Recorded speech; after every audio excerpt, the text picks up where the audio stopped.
Doctor ortho Ayurvedic oil and capsule, अब दर्द भी घुटने टेकेगा। केरलम और तमिलनाडु के दौरे पर पीएम मोदी। केरलम से कांग्रेस पर बरसे पीएम मोदी। खाड़ी संकट जैसे बड़े वैश्विक संकट में राजनीति ढूंढ रही कांग्रेस। पीएम मोदी बोले, कांग्रेस के युवराज छोटे दायरे में सिमटे। जंग के 12वें दिन ईरान ने शुरू किया इजरायल पर सबसे बड़ा हमला। अमेरिकी ठिकानों पर बैलिस्टिक मिसाइलें दागी। गूगल अमेजॉन ऑफिस पर हमले की आशंका। वहीं अमेरिका इजरायल ने तेहरान में बैंक को निशाना बनाया। उधर कतर का ईरान जंग में मध्यस्थता करने से इनकार। ईरान इजरायल युद्ध के बीच एलपीजी सिलेंडर महंगी होने की अफवाह से देश के कई शहरों में गैस एजेंसियों पर लगी लंबी कतारें। सिलेंडर नहीं मिलने से गैस एजेंसी पर उपभोक्ताओं का हंगामा। प्रशासन बोला, गैस सिलेंडर की कोई कमी नहीं। 13 साल से कोमा में रह रहे हरीश राणा को सुप्रीम कोर्ट ने दी इच्छा मृत्यु की अनुमति। हरीश राणा 2013 से कोमा अवस्था में है। देश में इच्छा मृत्यु की अनुमति वाला पहला केस।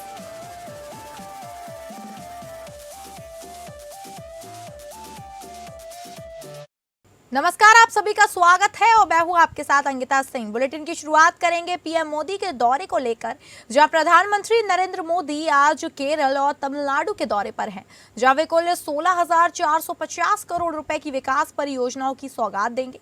केरल के एर्नाकुलम में प्रधानमंत्री मोदी ने 10,000 करोड़ रुपए से अधिक की परियोजनाओं का उद्घाटन किया। इस दौरान जनसभा को संबोधित करते हुए पीएम मोदी ने राहुल गांधी पर प्रहार करते हुए कहा कि कांग्रेस के राजकुमार को यह भी नहीं पता कि भारत के युवा ड्रोन निर्माण के क्षेत्र में चमत्कार कर रहे हैं। प्रधानमंत्री मोदी ने कहा कि खाड़ी क्षेत्र की स्थिति को देखते हुए आपकी चिंताएं स्वाभाविक हैं। हमारे लाखों भाई बहन वहां काम करते हैं, लेकिन आपको याद रखना चाहिए कि सत्ता में भाजपा एनडीए सरकार है। जब भी हमारे नागरिक किसी दूसरे देश में फंसते हैं, हम उनकी मदद के लिए अपनी पूरी शक्ति लगा देते हैं, चाहे इराक में नर्सों को बचाना हो या यमन में आतंकवादियों से फादर टॉम को छुड़ाना हो। आज का भारत संकट के समय में अपने नागरिकों को अकेला नहीं छोड़ता। आज भी हमारा प्रयास यही है कि संघर्ष में फंसे भारतीयों की सुरक्षा और हर संभव सहायता सुनिश्चित की जाए। प्रधानमंत्री नरेंद्र मोदी ने केरल के एर्नाकुलम में 10,000 करोड़ रुपए से अधिक की परियोजनाओं का उद्घाटन किया। इस दौरान अपने भाषण में उन्होंने कहा कि मुझे गर्व है कि भारत और पूरी दुनिया अब इस महान राज्य को केरलम पुकार रही है। पीएम मोदी ने कहा कि मैं इस बात का भी शुक्रगुजार हूं कि खाड़ी देशों की सरकारें हमारे नागरिकों की रक्षा कर रही है। हमारी भारतीय एम्बेसी 24 घंटे उनकी मदद कर रही है, चाहे खाना हो, मेडिकल हो या कानूनी मदद, सब कुछ दिया जा रहा है। केरल पहुंचे प्रधानमंत्री मोदी ने कोच्चि में की रोड शो किया। यह 300 मीटर लंबा रोड शो जहां जवाहरलाल नेहरू अंतर्राष्ट्रीय स्टेडियम में आयोजित किया गया। केरल के कोच्चि में अखिल केरल धीवर सभा के स्वर्ण जयंती सम्मेलन में भाग लिया, जहां वह मछुआरा समुदाय के सदस्यों को संबोधित कर रहे हैं। गल्फ में चल रहे युद्ध में हमें आत्मनिर्भरता का महत्व भी फिर से समझाया है। एनर्जी हो या फिर अन्य सेक्टर, भारत हर क्षेत्र में आत्मनिर्भर बनने का प्रयास कर रहा है। आत्मनिर्भर होना कितना जरूरी है, ये हमने कोरोना के दौर में देखा है, यूक्रेन संकट के दौरान देखा है, और वर्तमान संकट ने एक बार फिर इसे सिद्ध किया है कि आत्मनिर्भर होना कितना जरूरी है। अमेरिका इजरायल का ईरान जंग का आज 12वां दिन है। ईरान ने दावा किया है कि उसने इजरायल के खिलाफ अब तक का सबसे बड़ा हमला शुरू कर दिया है। ईरान ने इजरायल और मिडिल ईस्ट में मौजूद अमेरिकी सैन्य ठिकानों पर बैलिस्टिक मिसाइलें दागी हैं। ईरानी मीडिया की एक रिपोर्ट में यह भी कहा गया कि ईरान अमेरिकी टेक कंपनियों के दफ्तरों और डेटा सेंटर्स को भी निशाना बना सकता है। टारगेट की सूची में Google, Amazon, Microsoft, Nvidia, IBM और एरिकल जैसी कंपनियों के नाम बताए गए हैं। इजरायल, दुबई और अबू धाबी में मौजूद इन कंपनियों के ऑफिस और डेटा सेंटर भी निशाने पर हो सकते हैं। यूएनएससी आज के प्रस्ताव पर वोटिंग करने वाली है। ईरान में ईरान से कहा गया है कि वो Bahrain, Kuwait, Oman, Qatar, Saudi Arabia, UAE और जॉर्डन पर हमले बंद करे। ईरान की सरकारी समाचार एजेंसी के मुताबिक अमेरिका और इजराइल ने ईरान की राजधानी तेहरान में एक बैंक को निशाना बनाया। तेहरान के खातम अल अनविया सेंट कमांड मुख्यालय के प्रवक्ता ने यह दावा करते हुए कहा कि वह इस हमले के बाद ईरान मिडिल ईस्ट में अमेरिका और इजराइल के आर्थिक केंद्रों और बैंकों को निशाना बना सकता है। लेबनान में इजराइल के हमले शुरू होने के बाद से करीब 7.80 लाख लोग अपने घर छोड़ने पर मजबूर हो गए। यह जानकारी लेबनान के सामाजिक मामलों के मंत्रालय ने दी है। पीएम मोदी ने मिडिल ईस्ट में जारी जंग को लेकर चिंता जाहिर की। पीएम ने केरल में एक सभा को संबोधित करते हुए कहा कि मिडिल ईस्ट के हालात को लेकर चिंतित हूं। चीन ने कहा कि वह खाड़ी देशों पर हो रहे हमलों से सहमत नहीं है। वहीं चीन का कहना है कि ऐसे हमलों में आम लोगों और गैर सैन्य जगहों को नुकसान पहुंच रहा है, जो कि ठीक नहीं है। कतर ने ईरान में जंग मध्यस्थता करने से इनकार कर दिया है। कतर विदेश मंत्री मोहम्मद बिन अब्दुल अजीज अल कुलैफी ने कहा कि जंग बंद होने के बाद ही कतर कोई निभाएगा।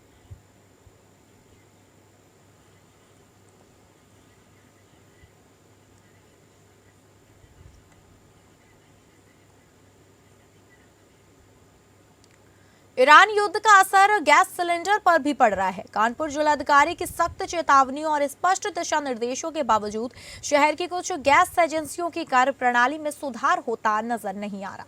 बुधवार को सुबह करीब 10:30 बजे चुन्नीगंज चौराहे पर स्थित नीलम ब्रजेंद्र इंडियन गैस एजेंसी के बाहर और अंदर उस समय हड़कंप खड़ा हो गया जब कई उपभोक्ताओं को गैस सिलेंडर नहीं मिला।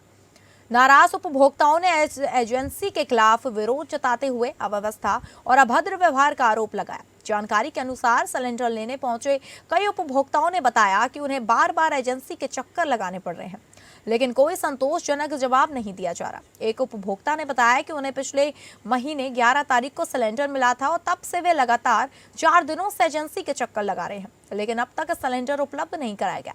गौरतलब है कि हाल ही में जिलाधिकारी ने गैस वितरकों को सख्त निर्देश जारी करते हुए कहा था कि जिन उपभोक्ताओं की पहले बुकिंग होगी उन्हें ओटीपी सत्यापन के साथ होम डिलीवरी के माध्यम से सिलेंडर उपलब्ध कराया जाए। इसके बावजूद एजेंसी पर ऐसी शिकायतें सामने आना प्रशासनिक निर्देशों की अनदेखी को दर्शाता है।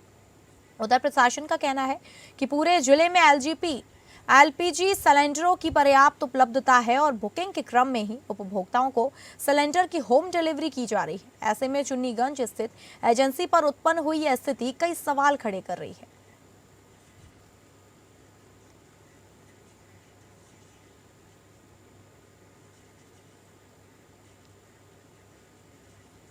ईरान और इजराइल के बीच चल रहे युद्ध के कारण भारत में अफवाहों का बाजार गर्म हो गया है और गैस की कीमत की बढ़ोतरी की खबर आग की तरह फैल गई है, जिसके कारण गैस एजेंसियों पर लोगों की बड़ी संख्या में भीड़ देखने को मिल रही है। बढ़ते गैस के दाम और गैस की किल्लत की अफवाह से अफरा तफरी का माहौल है। लोगों की लंबी लंबी कतारें गैस एजेंसियों पर देखने को मिल रही हैं। ईरान और इजराइल के बीच चल रहे युद्ध के कारण गैस के दाम बढ़ चुके हैं, जिससे अफवाहों का बाजार भी गर्म हो गया है और गैस एजेंसियों पर लंबी लंबी कतारें देखने को मिल रही हैं। लोग अपने सिलेंडर सर पर ले जाते हुए नजर आ रहे हैं, जबकि गैस एजेंसियों पर उपभोक्ताओं को ओटीपी के माध्यम से लोगों को गैस सिलेंडर उपलब्ध कराए जा रहे हैं, लेकिन उसके बावजूद भी लोग बड़ी संख्या में गैस सिलेंडर लेकर एजेंसियों पर जमा है और अफरा तफरी का माहौल हो गया है। वहीं जिलाधिकारी अवनीश कुमार पांडे बताते हैं कि सिलेंडर की कोई कमी नहीं है। ओटीपी के माध्यम से लोगों को गैस सिलेंडर उपलब्ध कराए जा रहे हैं। वहीं सुरक्षा व्यवस्था को देखते हुए प्रशासनिक अधिकारियों और पुलिसकर्मियों की एजेंसियों पर तैनाती भी की जा रही है और लोगों को इस संबंध में जागरूक भी किया जा रहा है। कहना चाहूँगा कि जनपद में प्रधानमंत्री उज्ज्वला योजना के अंतर्गत लगभग 1.5 लाख तथा सामान्य गैस कनेक्शन लगभग 2,35,000 हैं। तो कुल जो गैस कनेक्शन है वो 2,35,000 हैं और मैं आपके माध्यम से सभी जन सामान्य को ये सूचित करना चाहता हूँ कि ऑयल कंपनियों द्वारा जनपद में जो घरेलू हमारे गैस सिलेंडर हैं उनकी आपूर्ति नियमित रूप से की जा रही है। मैं आपके माध्यम से जन सामान्य से ये भी अपील करना चाहूँगा कि किसी तरह की पैनिक की स्थिति नहीं है और ना ही लोगों को घबराने की आवश्यकता है।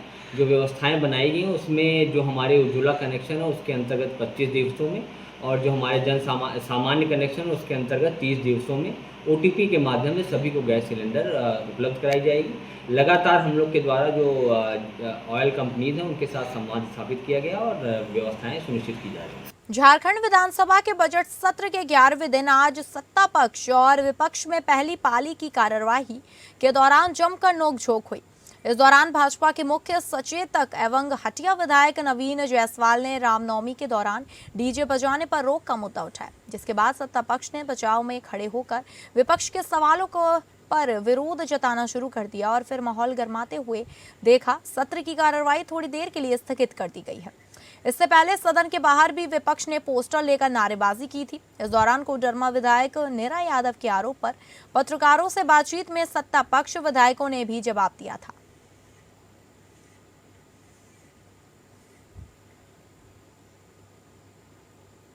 मौलाना अब्दुल्ला सलीम के खिलाफ अब हिंदूवादी संगठनों के साथ साथ आम लोगों ने भी मोर्चा खोल दिया है।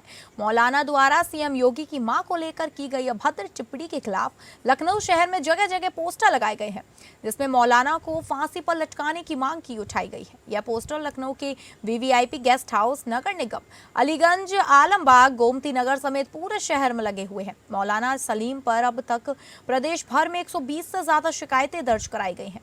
बता दें कि मौलाना के इस टिप्पणी से पूरे यूपी में हिंदूवादी संगठन और साधु संत समाज भी आक्रोशित है। लोगों में गुस्सा का इस कदर है कि वाराणसी में हिंदू युवा वाहिनी के कार्यकर्ताओं ने मौलाना का पुतला फूंका और उसका सिर कलम करने वाले को 21 लाख रुपए इनाम देने का ऐलान किया। वहीं लखनऊ के अटल चौराहे पर भी युवाओं ने मौलाना का पुतला फूंककर जल्द गिरफ्तारी की मांग की है। आपको बता दें कि मौलाना ने एक कार्यक्रम के दौरान मुख्यमंत्री योगी आदित्यनाथ की मां को लेकर अभद्र टिप्पणी की और केवल एक बार ही नहीं बल्कि कई बार उसने यह बात सभा में कही।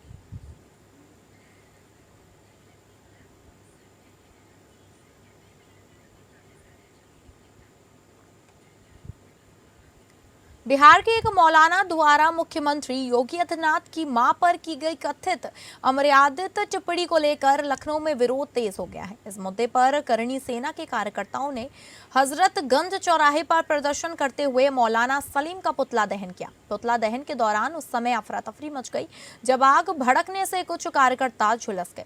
बताया जा रहा है कि पुतले पर पेट्रोल डालते समय अचानक आग की लपटें तेज हो गईं और प्रदेश अध्यक्ष दुर्गेश सिंह समेत कुछ कार्यकर्ता उसकी चपेट में आ गए। मौके पर मौजूद पुलिसकर्मियों ने तुरंत स्थिति संभाली। घायलों को इलाज के लिए सिविल अस्पताल भेजा गया। घटना के बाद इलाके में कुछ देर के लिए हलचल का माहौल बन गया। पुलिस पूरे मामले पर नजर बनाए हुए है।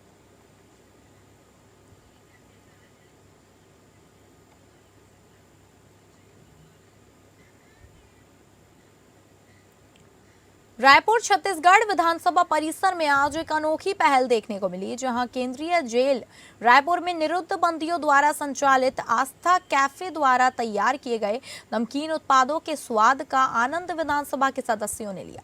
बंदियों द्वारा बनाए गए इन उत्पादों की गुणवत्ता और स्वाद भी सभी ने सराहना की। उप मुख्यमंत्री विजय शर्मा की पहल पर आज विधानसभा में जेल में निरुद्ध लोगों द्वारा तैयार उत्पादों के प्रदर्शन एवं वितरण किया गया। इस अवसर पर उप मुख्यमंत्री शर्मा ने कहा कि जेलों को अब केवल दंड के स्थान के रूप में नहीं बल्कि सुधार और पुनर्वास के केंद्र के रूप में विकसित किया जा रहा है। उन्होंने कहा कि बंदियों को आत्मनिर्भर बनाने और उन्हें समाज की मुख्य धारा से जोड़ने के लिए ऐसे प्रशिक्षण और उत्पादन कार्य बेहद महत्वपूर्ण है। केंद्रीय जेल रायपुर में बंदियों को विभिन्न प्रकार के कौशल प्रशिक्षण दिए जा रहे हैं, जिससे वे अपनी सजा पूरी होने के बाद सम्मानजनक जीवन जी सकें। नमकीन जैसे उत्पादों के निर्माण से न केवल उनकी कार्यकुशलता बढ़ रही है बल्कि आत्मविश्वास भी मजबूत हो रहा है। उन्होंने जेल प्रशासन के प्रयासों की सराहना करते हुए कहा कि इस तरह की गतिविधियां बंदियों के व्यक्तित्व विकास और पुनर्वास में महत्वपूर्ण भूमिका निभाती है। विधानसभा में जनप्रतिनिधियों द्वारा इन उत्पादों की सराहना से बंदियों को भी नई प्रेरणा मिलेगी। कोशिश थी कि किसी अन्य माध्यम से सत्य को पराजित कर लिया जाए, परंतु बड़ी स्पष्टता के साथ इस विषय को रखा गया है कि ये कब से प्रारंभ हुआ है, ये जांच का विषय है, जांच जारी है, परंतु पकड़ा अभी गया है। पुलिस के मुखबिरों के द्वारा पुलिस को सूचना मिली और पुलिस ने पूरी कार्यवाही की। आपके माध्यम से मैं बड़ी स्पष्टता से इस बात को भी कहना चाहता हूं कि 7 तारीख को जब पुलिस ने वहां पर अंतिम कार्यवाही के लिए पुलिस पहुंची, 6 तारीख के शाम के बाद जगह को संरक्षित करके 7 तारीख को जब पुलिस पहुंची वहां पर, तो न्यायिक मजिस्ट्रेट प्रथम श्रेणी भी साथ में थे। एफएसएल की टीम थी, एनसीबी की टीम थी, राजस्व की टीम थी, सारे लोगों ने जाकर के एक साथ वहां कार्यवाही की और एक साथ ही वो जितने उपलब्ध लोग थे सबको गिरफ्तार किया गया। भाजपा के कार्यकर्ता का विषय आता है, भाजपा का कार्यकर्ता होगा है तो उसको डबल सजा होनी चाहिए, उस पर और सख्ती से कार्रवाई होनी चाहिए, ये भाव लेकर के हम काम करते हैं। इसमें कहीं कोई संशय नहीं है। उसका निलंबन भी हो चुका है, उस पर सख्ती से कार्रवाई भी हो चुकी है, वह जेल भी जा चुका है। इसमें किसी को कुछ कहने की आवश्यकता ऐसी नहीं है। छत्तीसगढ़ के बस्तर क्षेत्र से खबर सामने आई है, जहां 108 नक्सलियों ने हथियार छोड़कर लोकतंत्र की मुख्य धारा में लौटने का फैसला किया। इन नक्सलियों ने आत्मसमर्पण करते हुए हिंसा का रास्ता छोड़कर पुनर्वास और शांति का मार्ग अपनाने की घोषणा की। इस मौके पर उप मुख्यमंत्री विजय शर्मा ने कहा कि सरकार की मंशा हमेशा शांति स्थापित करने की रही। उन्होंने कहा कि हम आज भी एक गोली नहीं चलाना चाहते और जो भी लोग हिंसा का रास्ता छोड़कर लोकतंत्र और विकास की राह पर लौटना चाहते हैं उनका खुले दिल से स्वागत है। सरकार का कहना है कि आत्मसमर्पण करने वाले नक्सलियों को पुनर्वास योजना के तहत मुख्य धारा से जोड़ने के प्रयास किए जाएंगे। बस्तर में इस तरह के आत्मसमर्पण को क्षेत्र में शांति और विकास की दिशा में एक महत्वपूर्ण कदम माना जा रहा है। आज संभाग मुख्यालय में बस्तर में 108 नक्सली पुनर्वास कर रहे हैं। इन पुनर्वास करने वालों में डीवीसीएम लेवल के 6 नक्सली हैं। इसमें इनके जो कंपनी प्लाटून कमेटी मेंबर्स होते हैं वो भी डीवीसीएम लेवल के होते हैं, वो 3 और हैं। पीपीसीएम है वो भी डीवीसीएम लेवल के होते हैं, मतलब 8 लाख के इनामी होते हैं, उनकी संख्या 18 है। एरिया कमेटी मेंबर हैं 23 और पार्टी मेंबर है 56। इस तरीके से 108 कुल नक्सली, जिन पर कुल इनाम जो की राशि जो है वो 3 करोड़ 95 लाख है, ये सब आज पुनर्वास कर रहे हैं। और इस पुनर्वास के साथ साथ जो सबसे महत्वपूर्ण बात है आपसे मैं कहना चाहता हूं कि 108 नक्सली पुनर्वास कर रहे हैं और 101 वेपन वापस आ रहे हैं। गाजियाबाद के हरीश राणा को सुप्रीम कोर्ट ने पैसिव यूथेनेशिया यानी इच्छा मृत्यु की इजाजत दे दी है। यह देश में पहला ऐसा केस है जहां इच्छा मृत्यु की अनुमति दी गई है। 13 साल से अचेत हरीश राणा की सांसें अभी चल रही हैं, लेकिन वह 2013 से जिंदा लाश की तरह बिस्तर पर है। सुप्रीम कोर्ट ने अपने फैसले में कहा कि उसके पीठ होने की कोई उम्मीद नहीं, यह सिर्फ दुख को बढ़ाएगा और ठीक होने की कोई उम्मीद नहीं होगी। पिछली सुनवाई के दौरान सुप्रीम कोर्ट ने उनके घर वालों से बात भी की थी। 100% दिव्यांगता के शिकार हो चुके बेटे के ठीक होने की उम्मीद छोड़ चुके हरीश के माता पिता ने ही उसे इच्छा मृत्यु देने की मांग की थी। सुप्रीम कोर्ट ने 31 वर्षीय हरीश राणा के लिए पैसिव यूथेनेशिया या जीवन समर्थन वापस लेने की अनुमति दी। वह 2013 से स्थायी वनस्पति अवस्था या कोमा में है। यह पहली बार जब सुप्रीम कोर्ट ने व्यक्तिगत मामले में इस तरह का निर्देश दिया। कोर्ट ने 2018 के फैसले में पैसिव यूथेनेशिया की अनुमति देने वाला कानून बनाया गया। हरीश राणा अब 31 वर्ष के हैं। वे चंडीगढ़ में अपने बीटेक की डिग्री की पढ़ाई के दौरान अगस्त 2013 में अपने पेइंग गेस्ट आवास की 4थी मंजिल से गिरने के बाद गंभीर मस्तिष्क चोट का सामना किया था। तब से वह स्थायी वनस्पति अवस्था में है। उनके परिवार में कोर्ट का रुख किया गया, जिसमें उनके जीवन सहायता उपचार को वापस लेने की मांग की गई थी, जो एक पीजी ट्यूब के माध्यम से दी जा रही थी। सुप्रीम कोर्ट की बेंच, जिसमें न्यायाधीश JB पारदीवाला और KV विश्वनाथन शामिल थे, उन्होंने नोट किया कि राणा के इलाज से कोई जवाब नहीं मिला है। उनमें नींद जागने के चक्र होते हैं, लेकिन कोई अर्थपूर्ण बातचीत नहीं होती है और वे आत्म देखभाल की सभी गतिविधियों के लिए दूसरों पर निर्भर हैं। हरीश को पीजी ट्यूब के माध्यम से CAN दिया जा रहा है और उनकी स्थिति में कोई सुधार नहीं हुआ। बेंच ने उनकी स्थिति पर नोट किया, इसलिए कोर्ट ने फैसला दिया कि मेडिकल बोर्ड को कॉमन कोज बनाम यूनियन ऑफ इंडिया मामले में सुप्रीम कोर्ट द्वारा निर्धारित दिशा निर्देशों के अनुसार जीवन समर्थन वापस लेने के बारे में अपने विवेक का उपयोग करने को अनुमति दी जा सकती। हमारे विचार के अनुसार मेडिकल बोर्ड को कॉमन कॉज बनाम यूनियन ऑफ इंडिया मामले में निर्धारित दिशा निर्देशों के अनुसार उपचार वापस लेने के बारे में अपने विवेक का उपयोग करने की अनुमति दी जा सकती है। फैसले में कहा गया है कि यह पहली बार है जब सुप्रीम कोर्ट ने व्यक्तिगत मामले में इस तरह का निर्देश दिया। इसके 2018 के फैसले के बाद, जिसमें पैसिव यूथेनेशिया की अनुमति देने वाला कानून बनाया गया था, 2018 में एक 5 न्यायाधीशों की संविधान बेंच ने पैसिव यूथेनेशिया को मान्यता दी थी और इसकी अनुमति दी थी। हरीश राणा के माता पिता ने पहले दिल्ली हाई कोर्ट का रुख किया था, जिसमें उनके बेटे की स्थिति की जांच के लिए मेडिकल बोर्ड के गठन की मांग उठाई गई थी। हालांकि हाई कोर्ट ने राहत देने से इनकार कर दिया। माता पिता ने तब सुप्रीम कोर्ट में हाई कोर्ट के आदेश को चुनौती दी थी, जिसमें उनके बेटे के लिए प्राइमरी मेडिकल बोर्ड के गठन की मांग की गई थी। सुप्रीम कोर्ट ने पहले राहत देने से इनकार कर दिया था, लेकिन माता पिता को फिर से अपील करने की स्वतंत्रता दी थी अगर आगे निर्देशों की आवश्यकता होती।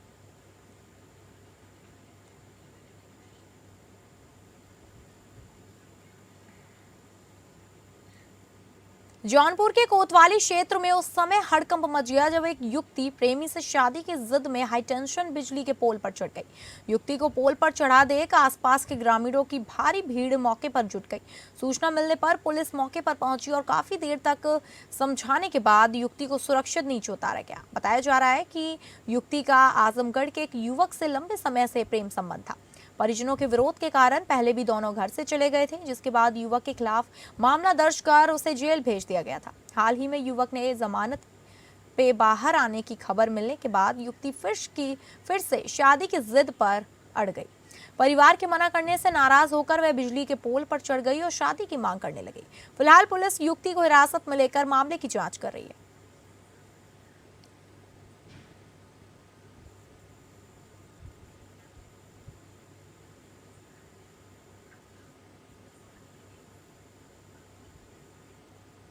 तो फिलहाल इस बुलेटिन में इतना ही। नमस्कार।